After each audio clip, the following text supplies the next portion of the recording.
ruh, temir tanqisligi va barcha shamollashlarni bartaraf qiladigan oyoq ostida beqadr bo'lib yotgan bu o't birodarlar Mokritsa deb nomlanadi. Yaxshilab ko'rib oling. Internetga YouTube'ga kirib Mokritsa yozsangiz chiqadi. Jinsiy quvvatga, temir tanqisligi, ruh tanqisligi, asab kasalliklari va peshob yo'lidagi ichak shamollashlariga mana shu narsadan iste'mol qiling. Salat qilib yeng, sokini chiqarib iching. Kerak bo'lsa quritib olib qo'yib, qorishok shaklida yoki ko'k choyga aralashtirib saqlab iste'mol qilib yuring.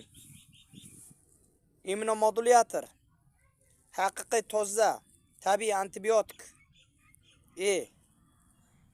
Spazmlarga ham qarshi ta'sir qiladi. Stresslarni bartaraf qiladi. Do'stlar, juda ham yaxshi mahsulot hisoblanadi. Beqadr bo'lib yotibdi. Qoramolchilik bilan shug'ullanadiganlar juda yaxshi biladi bu narsani. Iste'mol qiling. Mendan boshqa barcha tabib va shifokorlar bu giyoh haqida sizga ma'lumot bergan. Xullas, videoroligimiz yoqsa, like, repost, obuna bo'lib, qilib, tarqatib yuborishingizdan chiqmasin. Sog' salomat bo'linglar.